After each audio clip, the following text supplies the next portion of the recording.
Bonjour à tous, bienvenue sur votre nouvelle séance sur la formation GNU Linux. La dernière fois nous avions vu comment lire un petit peu tous vos médias, que ce soit des photos, de la musique ou même des vidéos. Et maintenant qu'on a vu un petit peu ce qui pouvait se passer en local, d'accord, l'utilisation que vous avez en général standard sur votre ordinateur en local, on va voir un petit peu ce qui peut se passer, ce qui est intéressant en tout cas à savoir pour ce qui est en ligne. Donc je pense que si vous utilisez un PC, je pense que de toute façon tout le monde, c'est même sûr, vous l'utilisez aussi pour aller sur internet. Il y a peut-être des gens parmi vous qui ne savent pas forcément comment utiliser internet, d'accord, parce qu'il y a peut-être des personnes qui découvrent vraiment l'informatique que maintenant, et on va regarder un petit peu tout ça. Alors premièrement, j'aimerais faire un petit point de rappel, pour certains et peut-être même un point tout court pour les autres. On entend souvent différents termes, on entend parler de web, d'accord, d'internet. Alors d'ailleurs je vais prendre un petit éditeur, je vais vous noter ça comme ça au fur et à mesure là-dessus, éditeur de texte, voilà, il est ici. Donc on entend parler d'internet, d'accord, on entend parler de web, voilà, on entend beaucoup de termes différents, et il y a beaucoup de personnes qui ont tendance à croire en tout cas que internet, en fait, est égal au web, d'accord. On a souvent cette chose-là, qui est un petit peu ce tableau de langage en fait qui est fait. Le truc c'est que c'est pas du tout comme ça que ça se passe. Il faut savoir que internet, d'accord, si vous voulez, c'est un petit peu, c'est pas un petit peu, c'est de toute manière un réseau, d'accord, une infrastructure, on peut imaginer, qui regroupe tout un tas de services, d'accord. Donc je vais le noter, comme ça vous aurez les notes sous la main, d'accord, réseau, infrastructure. Ça je vais en parler un petit peu après.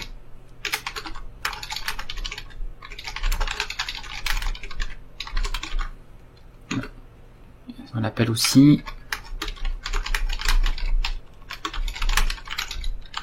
voilà.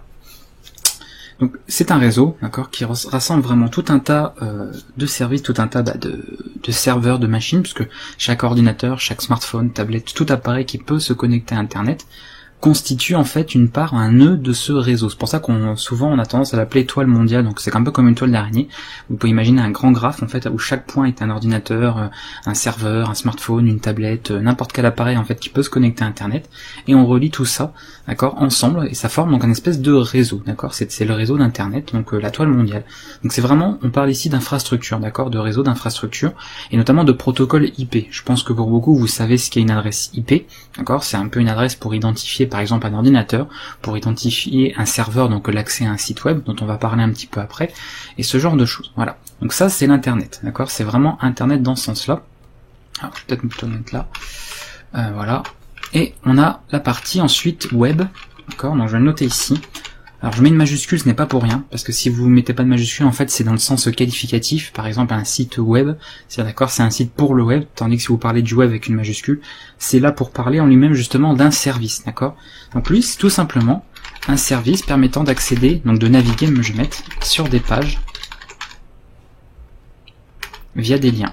Je vais mettre ça comme ça, voilà. Donc ça peut être HTTP, HTTPS en général, voilà. Le web c'est ça. Peut-être pas, oui, peut-être l'enregistrer, mais je suis pas sûr que ce soit forcément utile, mais on va l'enregistrer, c'est pas grave. Voilà.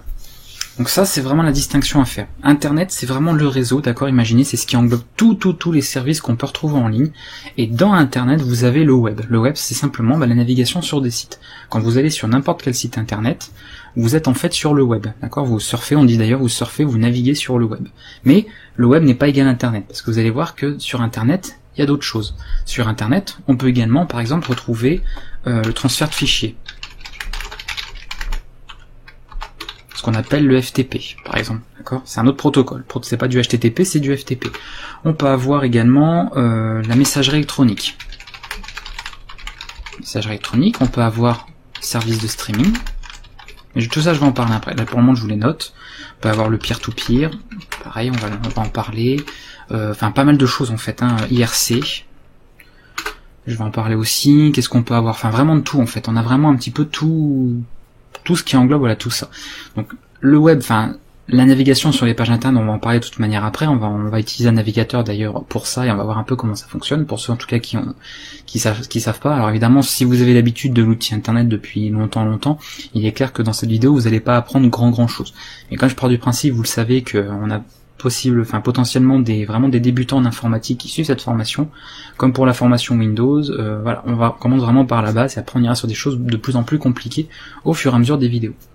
Donc le transfert de fichiers, en fait, le FTP, ça permet simplement de transférer des fichiers d'un serveur à l'autre, d'un PC à l'autre. On l'utilise pas mal en web, notamment quand on fait du développement web. Donc c'est des choses d'ailleurs que je peux avoir l'occasion d'aborder dans cette formation-là. Donc je vais pas m'attarder dessus. La messagerie électronique, c'est tout simplement l'envoi d'email et la réception. Alors peut-être que vous savez pas non plus ce qu'est un email, c'est possible, hein, bien évidemment. Sachez qu'en fait c'est un message électronique, un peu comme on envoyait un courrier par la poste. Et l'email en fait ça se passe en ligne. Donc la messagerie électronique c'est un autre service d'internet. Ça fait pas partie du web, c'est encore autre chose, d'accord. On a vraiment le web, on a le transfert de fichiers, on a la messagerie électronique, etc. Tout ça, ce sont des services du web, d'internet, pardon. Donc je vais mettre exemple de service internet. Voilà. Et là, comme ça, vous en avez pas mal. Alors, je sais pas si il accepte la tabulation, si c'est bon. Voilà. D'accord. Donc ça c'est important à savoir, que vous avez plusieurs choses. Le service de streaming, c'est quand par exemple vous regardez des... Alors ça je vais en parler un petit peu le streaming, j'en parlerai un petit peu après quand on va faire ça en pratique, donc je vais pas m'attarder dessus tout de suite. Le peer-to-peer c'est l'échange de fichiers de pair à pair, mais c'est pareil, c'est un peu compliqué, mais bon, faut savoir que ça existe. Et les IRC en fait c'était un type de protocole qui permettait de parler en instantané, c'est tout ce qui est messagerie instantanée. Je peux d'ailleurs même noter messagerie instantanée. Ça peut être Skype, ça peut être maintenant sur Facebook un Messenger, ça peut être sur n'importe quelle en fait application ou application web qui permet de discuter en instantané. C'est-à-dire pas comme sur un forum par exemple sur un site, c'est vous l'envoyez un message, la personne le reçoit directement, elle peut vous répondre vraiment voilà comme si c'était en limite en direct. Il y a très peu de latence, très peu de différents en fait. Voilà, donc ça c'est tout ça. Donc pour ça vraiment différencier bien ces deux choses. Internet c'est vraiment le réseau, d'accord, c'est c'est la totalité en fait de la chose, quoi, c'est vraiment tout ce qui englobe tous les services, et le web c'est qu'un des services, même s'il est quand même très majoritaire, c'est un des services d'internet, mais il n'y a pas que ça, voilà, il y a aussi, je vous dis, les emails, le streaming, tout ça, c'est d'autres services qui sont sur internet mais qui ne sont pas du web, d'accord, le streaming ce n'est pas du web, le web c'est vraiment juste la navigation de page en page via des liens, donc ça c'est important à savoir. Alors, on va directement, on va aller sur internet, d'accord. Donc ça va peut-être être une nouveauté pour certains, c'est possible, pour d'autres, parce que vous avez peut-être besoin, vous utilisez internet mais sans forcément savoir ce que vous faites, parce que je sais pas, ça tout dépend encore une fois de quand est-ce que vous avez découvert vraiment l'informatique, que vous êtes mis sur un PC, mais nous on va voir ça ensemble. Donc toujours sur notre distribution, on va aller sur la partie des applications, internet, et vous avez un navigateur web, d'accord, c'est marqué, donc qui va permettre de naviguer sur des pages, qui s'appelle Chromium. Donc c'est une version en fait open source de Chrome, d'accord, qui est le navigateur de Google. Alors je vais utiliser celui-là parce que c'est celui qui est inclus par défaut dans la distribution que j'ai choisi de vous proposer pour cette formation. Si évidemment vous en avez un autre comme Firefox, Opera, Vivaldi, Midori, il y en a tellement, peu importe lequel, lequel, Safari, bref, Internet Explorer, vous prenez n'importe lequel, peu importe, ce que je vais vous expliquer fonctionnera, d'accord. Là je vais pas vous faire un cours par exemple sur comment utiliser Chromium, je vais vous simplement vous expliquer comment surfer sur Internet, donc le web même plus exactement, et utiliser certains autres services d'Internet. Alors, on va aller dessus directement. Donc moi je crois que j'ai jamais lancé là-dessus. Ça va être la première fois il me semble. Ah non, je l'avais déjà utilisé pour récupérer les médias justement de la vidéo précédente. Alors, on va faire ça.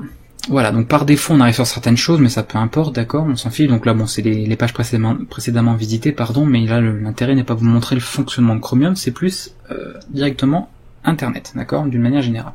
Donc là vous avez ce qu'on appelle une barre d'adresse, d'accord, en général sur tous les navigateurs, qui va vous permettre d'entrer des liens, des adresses ou ce qu'on appelle des URL. Les URL, vous avez dû en voir un peu partout sur, si vous utilisez un PC, elles peuvent commencer par HTTP, elles peuvent commencer par HTTPS, d'accord, si elles sont chiffrées. On en a même d'autres types, parce qu'on a par exemple FTP pour tout ce qui est, rappelez-vous le protocole FTP pour File Transfer Protocol, donc tout ce qui permet l'envoi de fichiers, le transfert de fichiers, mais nous on va s'intéresser vraiment qu'à ça. Donc si vous allez sur n'importe quel site, par exemple, vous allez me dire là je choisis pas un site comme ça au hasard, je vais sur mon site perso, d'accord, parce que pour ceux qui ne sont pas au courant, j'ai développé un site, vous voyez qu'on tombe, voilà, donc c'est un site chiffré, d'accord, en HTTPS, et là vous êtes sur du web, d'accord, c'est-à-dire que on a une page disponible, on peut naviguer dessus via différents liens, d'accord, voilà, on peut aller sur des liens, etc., etc. Donc ça, c'est de la navigation web, tout simplement, ok. On fait de la navigation pure et simple. À partir de là, donc vous voyez, d'une adresse, on a l'accès à un ensemble de pages. comment ça se passe? Là, ça va être un peu plus intéressant pour ceux qui veulent un peu plus d'explications techniques. On a un système de DNS, d'accord? C'est-à-dire que c'est un résolveur de noms. C'est-à-dire que pour lui, par exemple, l'adresse ici jasonchampagne.fr, pour l'informatique en lui-même, d'accord, le système informatique, ça veut pas dire grand-chose. Il va avoir une sorte d'annuaire, et à chaque nom, donc ce qu'on appelle des noms de domaine, ça c'est un nom de domaine, d'accord, jasonchampagne.fr par exemple, comme google.fr c'est un nom de domaine, youtube.com on va en parler un petit peu après, c'est un nom de domaine aussi, et il va chercher dans son annuaire le nom de domaine, et il va du coup le traduire en adresse IP. Donc l'adresse IP c'est quelque chose par exemple qui peut de cette forme-là. Voilà, .1, .4 par exemple, d'accord. Il y a 4 suites, donc ça c'est une adresse en IPv4, mais je vais pas rentrer dans les termes un peu trop techniques, mais vous avez en fait 4 ensembles comme ça de nombres, d'accord, qui peuvent avoir jusque 3 chiffres chacun. Voilà, donc c'est des petites choses comme ça à savoir. Donc par exemple, moi, mon domaine ici, donc pour mon site, il y a une adresse qui correspond, mais par exemple, je la connais pas par cœur et j'ai limite pas besoin de le savoir. Tout ce que j'ai à savoir, c'est mon nom de domaine, c'est beaucoup plus parlant pour un être humain, et à partir de là, le système de DNS va traduire en fait ça en adresse et nous faire accéder à la page. Simplement. C'est tout simplement comme ça. Pour chaque PC, il faut savoir que vous avez une adresse IP, d'accord? C'est un peu son identifiant, c'est ce qui permet d'identifier votre machine. Ben, un site, comme il est sur un serveur, c'est la même chose. Chaque site a également son adresse IP, un peu comme une maison aurait une adresse postale par exemple pour recevoir du courrier. C'est exactement le même principe si on veut faire une analogie. Voilà. Alors ça c'est vraiment la partie web, d'accord? On va aller sur un autre site maintenant, que je pense vous connaissez tous, hein, je veux dire s'il y a quelqu'un qui le connaît pas, ce serait vraiment je pense une exception, qui est le site donc de Google, donc youtube.com, d'accord? Donc vous voyez là j'ai rentré l'adresse tout simplement et il m'a envoyé directement sur le site. Et là, donc on fait de la navigation par page, pas de souci, il y a des liens, etc. Donc ça c'est sur du web. Par contre, à partir du moment où je vais, par exemple, alors je vais prendre une vidéo au hasard, on va prendre n'importe quoi. Qu'est-ce que je peux prendre? Le problème c'est que ça va être avec les musiques, ça va être sur quelques droits d'auteur, donc on va peut-être éviter. Écoutez, on va faire ça, hop, et on va couper direct. Voilà. Par exemple, je prends n'importe quelle vidéo comme ça au hasard. Là, je suis sur le service de streaming, d'accord? Donc j'ai bien navigué, d'accord, sur des liens, donc en web, hein, c'est du web, et j'utilise maintenant le service de streaming puisqu'il va me permettre de lire notamment des vidéos. Alors pour ceux qui savent pas ce que c'est le streaming, parce qu'il y en a sûrement qui auraient voulu me poser la question, de base, quand vous vouliez par exemple regarder une vidéo, écouter une musique ou ce genre de choses, il fallait télécharger en fait le fichier, donc de la musique, de la vidéo, avant de pouvoir la lire. Le problème, c'est qu'avec des petites connexions, ou quand on a des fichiers assez lourds, c'est pas pratique, parce qu'imaginez que vous ayez, je sais pas moi, vous ayez 1 heure par exemple de vidéo, ça peut être long à télécharger tout avant de pouvoir commencer à regarder. L'avantage du streaming, donc c'est quelque chose qui est un peu plus, du coup, plus récent que ça, qui a été mis en place maintenant depuis un petit moment, mais qui a changé un petit peu la donne, c'est que vous allez pouvoir lire un média, d'accord, quel qu'il soit, parce que on pense beaucoup aux vidéos, mais il faut savoir que c'est pareil pour la musique, on peut trouver de la musique en streaming, qui permet de commencer à lire, donc d'écouter, de visionner un média, alors qu'il n'est même pas téléchargé complètement sur votre machine. Parce que oui, quand vous regardez une vidéo, une musique, en fait, ça télécharge, d'accord, en même temps le fichier sur votre PC, donc dans des dossiers temporaires, dans des dossiers un peu cachés, etc., puisqu'on n'a pas forcément d'intérêt à aller dans ces dossiers-là, mais c'est nécessaire, voilà. On récupère en fait l'information, c'est récupéré sur le PC, il la lit. Et l'avantage du streaming, c'est que là, par exemple, si je démarrais la vidéo, il pourrait directement commencer à la lire, même s'il n'a pas ici téléchargé, bah du coup, les je sais pas combien de minutes de la vidéo. Donc c'est là l'avantage du streaming. Donc ça, c'est un service Internet, d'accord? C'est un service disponible sur Internet que du coup on retrouve beaucoup évidemment sur les sites. Donc c'est pour ça qu'on a tendance souvent à parler de site Internet plus que de site web, parce qu'un site web ce serait un simple site où il y a que des liens en fait et c'est tout. Il y a juste des liens et on navigue sur des pages. Là maintenant vous avez vu par exemple YouTube, c'est pas un simple site web parce que on a du streaming. Vous allez par exemple sur un site de messagerie électronique, Gmail, La Poste, Outlook, etc. où vous pouvez envoyer et recevoir des emails. Pareil, ce n'est plus qu'un site web, c'est vraiment un site Internet puisqu'on utilise un service de messagerie, etc., etc. Voilà. Donc ça, c'est ce que je voulais, grosso modo, aborder avec vous au niveau de la navigation sur Internet. Donc si vraiment vous découvrez ça, d'accord, si c'est vraiment la première fois que vous utilisez un navigateur web, donc on appelle ça un navigateur web parce que c'est le nom, voilà, qui a été, on va dire, un peu historique, même si on pourrait appeler ça navigateur Internet, ce serait pas faux non plus. Ou alors que vous avez assez l'habitude, mais vous ne saviez pas trop dans le détail comment ça fonctionnait, je pense que je vous ai donné les explications nécessaires. Donc c'est beaucoup fonctionnement d'adresse, et après, vous allez dire comment on peut retrouver certaines adresses de sites, vous avez les fameux moteurs de recherche. Alors il y en a plein, d'accord, donc je vais pas faire de la pub plus pour l'un pour l'autre. Vous avez le plus célèbre évidemment, qui est Google, d'accord, voilà, donc celui-là vous pouvez faire pas mal de recherches. Vous en avez également un autre, c'est Qwant. Je vais en présenter plusieurs, comme ça vous pourrez un petit peu choisir ce qui vient, peut-être que vous connaissez pas. Donc pareil, c'est un petit moteur de recherche. Vous avez DuckDuckGo. Voilà. Donc il y en a qui respectent la vie privée, d'autres non. Voilà, ça dépend. Il y en a qui sont plus efficaces, d'autres moins, etc. Donc à vous de les découvrir un petit peu, à vous de les tester. Il y en a peut-être que vous connaissez pas, et vous pourrez comme ça faire vos tests. Il y a Yahoo également, Yahoo Search, il s'appelle. Voilà. Donc j'en montre plein, d'accord. Il y a Yahoo, il y a Bing, donc de Microsoft. Voilà. Lequel je peux parler aussi, Startpage. Alors là, il y en a un qui utilise les services de Google en fait derrière et l'autre qui l'utilise plus, enfin qui n'utilise pas, pardon. Donc on a le Startpage, pardon, et on a Xquick. Voilà. D'accord. Ah bah d'accord, il passe maintenant, ça refournit sur la même chose. Bon, bref. Ah non, voilà, c'est celui-là. Voilà, Xquick utilise le système de recherche de Google et Startpage pas du tout. Voilà, donc vous avez une petite différence entre les deux, mais c'est des moteurs de recherche très pratiques. Donc l'avantage, c'est quand par exemple vous recherchez une page de quelque chose, n'importe quoi, vous allez taper ce qu'on appelle des mots-clés, donc simplement ce que vous recherchez, et vous allez pouvoir trouver différentes choses. Par exemple, hop, je tape ceci, alors pas obligé de mettre les mots entre deux, vous pouvez même juste taper ça, juste les mots les plus importants, et il va vous donner, en fonction donc de vos recherches, les résultats les plus pertinents. Et là vous voyez, on tombe donc sur des titres, on a la fameuse URL, donc 3W, faut savoir que maintenant c'est plus obligatoire de les mettre dans une adresse, c'est-à-dire que là si je tapais directement marmiton.org, ça marcherait aussi, et vous avez souvent un petit descriptif, etc., etc. Voilà, donc ça c'était ce qu'on appelle des résultats de recherche, et on peut comme ça naviguer justement sur le web, d'accord. On peut tomber sur différents sites web, différents sites internet de cette manière-là. Donc plutôt pratique. Alors il y en a qui sont un peu plus étoffés aussi, par exemple Google, si je tape mousse chocolat, par exemple, donc il a évidemment quelque chose d'un peu plus, on va dire, étoffé. On peut trouver également des images, on peut trouver des vidéos.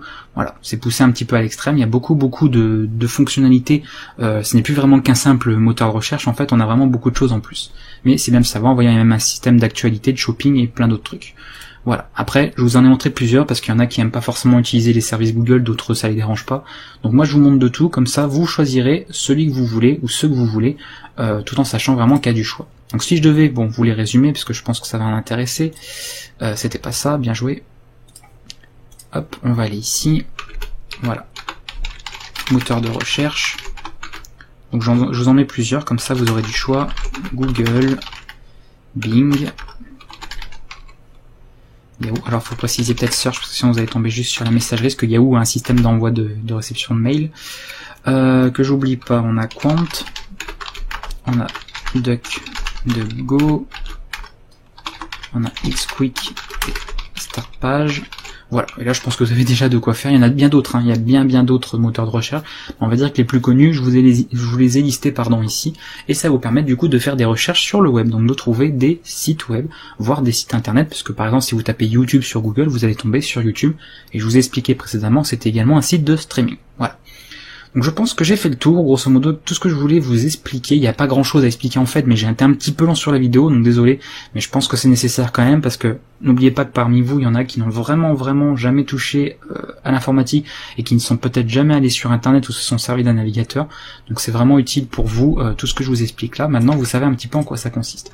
Alors, encore une fois, comme je l'avais dit, dès que vous naviguez même sur ne serait-ce qu'une page en fait, c'est-à-dire que si je vais juste, comme tout à l'heure, je vais juste ici, d'accord, en fait mon navigateur a téléchargé toutes les données de la page, c'est-à-dire qu'on a un code source, pour ceux notamment qui suivent la formation HTML CSS, on a un code source, d'accord, qui est récupéré, on a des requêtes qui sont faites, et on télécharge en réalité le contenu de la page pour pouvoir la lire. Donc ça se fait évidemment très rapidement, c'est de l'informatique, mais tout est forcément téléchargé d'une manière ou d'une autre. Sauf savoir aussi qu'on peut du coup télécharger d'autres contenus, c'est-à-dire que ça c'est pareil, je pense que c'est nécessaire de le savoir. Si vous allez sur, on va retourner sur Google, on va changer un petit peu, tiens. Pas qu'on peut utiliser tout le temps Google, pour montrer qu'il y en a d'autres sympas aussi. On va aller sur quant.com. Je vais taper mousse chocolat. Hop. Voilà, alors désolé pour ceux qui auront faim. Vous pouvez, sans problème, télécharger des contenus d'internet. C'est-à-dire que si je veux télécharger des images, vous allez simplement en général faire un clic droit, c'est suffisant. Et vous allez logiquement avoir un lien quelque part où c'est marqué enregistrer l'image sous, ce genre de choses. Du coup, vous faites ça, vous choisissez, rappelez-vous dans les répertoires qu'on a vus dans les vidéos précédentes, l'endroit où vous voulez mettre votre image. Donc moi par exemple je vais mettre dans image et puis je peux mettre des sous-dossiers pour ranger ça correctement. On sauvegarde et voilà. Et vous voyez que le navigateur a téléchargé l'image. Donc c'est du téléchargement, d'accord. Vous voyez, il a pris d'une URL en fait, il a un fichier d'image et automatiquement il arrive dans nos fichiers. Alors excusez-moi, je me suis trompé d'habitude. Hop, on va aller dans l'explorateur de fichiers, on va aller dans images Et là on retrouve bien l'image de la mousse au chocolat qu'on peut du coup afficher comme un média, comme on l'a vu dans la vidéo précédente. Voilà, tout simplement. Donc c'est du téléchargement. Vous pouvez faire ça un petit peu avec tout. Alors il y a vraiment certaines choses qui peuvent être bloquées ou qu'on peut vous empêcher de récupérer, mais grosso modo sur internet on peut vraiment tout récupérer. Ça peut être des fichiers, ça peut être des vidéos, ça peut être des musiques. Alors bien évidemment en toute légalité, je parle pas de musique commerciale ou autre, je parle pas de téléchargement illégal, je parle vraiment de téléchargement légal, ok. D'ailleurs tiens, petit aparté, ça peut faire la fin de cette vidéo, pourquoi pas. Si vous cherchez des musiques pour certaines, voilà, que vous pouvez récupérer légalement, vous avez le site Jamendo, où certains utilisateurs vous autorisent à télécharger la musique de manière gratuite, d'accord. Voilà, donc vous pouvez trouver, il y a des petits moteurs de recherche, enfin, vous avez vraiment pas mal de petites choses en fait. Ici, vous voyez, vous pouvez rechercher de la musique indépendante, il y a pas mal de choses. Donc n'hésitez pas à aller voir, d'accord. Après il y a des services de streaming, c'est-à-dire que ça vous permet d'écouter de la musique en ligne, je pense à Spotify, je pense à Deezer, ce genre de choses. C'est des sites internet, donc allez les voir aussi, qui peuvent être sympas pour écouter ça. Après pour de la vidéo, on parle beaucoup de YouTube, il y a éventuellement Vimeo, mais c'est surtout YouTube dont on parle le plus. Enfin, vous avez vraiment des services comme ça pour tout. Et après si vous voulez vous faire des collections d'images, que je sais qu'il y a des gens qui aiment bien collectionner des images, ou vous voulez les récupérer des fonds d'écran par exemple, pour mettre par exemple ici, à la place de petit toutou, vous pouvez trouver des sites de fonds d'écran, et d'ailleurs vous pouvez même trouver plus facilement en mettant le mot en anglais qui est wallpaper, voilà, tout simplement. Donc ça veut dire fond d'écran en anglais, et vous pouvez par exemple mettre wallpaper, un nom de voiture, je sais pas moi, Peugeot, d'accord, et vous allez trouver des fonds d'écran de Peugeot. Voilà, vous pouvez partir sur absolument tout n'importe quoi, ou un manga, ou n'importe quoi. Vous pouvez faire vraiment des recherches sur un petit peu tout ce que vous voulez. Donc vraiment c'est ça la navigation sur internet, c'est que vous avez une partie web où vous pouvez naviguer sur des sites, vous pouvez faire de la recherche de contenu, de médias, d'accord, de pas mal de choses, que ce soit du texte, des images, des musiques, des sons, enfin des vidéos, un peu de tout et n'importe quoi. Vous pouvez télécharger des fichiers, dans la légalité je rappelle, et vous pouvez du coup avoir ça en local sur votre PC pour pouvoir le consulter sans être connecté à internet. Parce qu'évidemment pour aller surfer sur ces sites-là, il faut évidemment avoir une connexion internet, je pense que j'ai pas besoin de le préciser, vous l'aviez compris. Voilà. Tout ce que je voulais vous expliquer au niveau navigation web, au niveau téléchargement aussi, je pense avoir fait le tour. Et puis écoutez, on aura fait un petit peu voilà le tour par rapport à ça. On se retrouvera du coup pour une prochaine vidéo. Je sais pas encore exactement tout de suite là qu'est-ce que je vais vous proposer. On restera encore sur des choses assez standards. Et après de toute façon on arrive bientôt on arrive vraiment sur la fin des vidéos, on va dire basiques, et on va commencer à faire des choses un poil plus compliquées maintenant, puisque grosso modo vous aurez fait un peu le tour de tout ce qui est intéressant en fait à voir au niveau utilisation standard de votre système d'exploitation tout simplement. Voilà, écoutez, je vous dis à bientôt, n'hésitez pas à poser des questions si nécessaire par rapport à ça, à fouiller un petit peu sur internet, voir un petit peu comment ça fonctionne, surtout si vous découvrez, encore une fois. Après je sais qu'il y en a une majorité d'entre vous pour qui cette vidéo aura rien appris du tout de nouveau, parce que j'ai vraiment rien dit de technique ou rien dit de compliqué ici, mais je pense beaucoup à ceux qui se mettent vraiment à l'informatique tout juste, pour qui ce sera utile, et ça va vous servir de toute manière pour les vidéos suivantes, et là ça servira vraiment à tout le monde. Voilà, je vous dis à bientôt, et à la prochaine pour la nouvelle vidéo sur GNU Linux.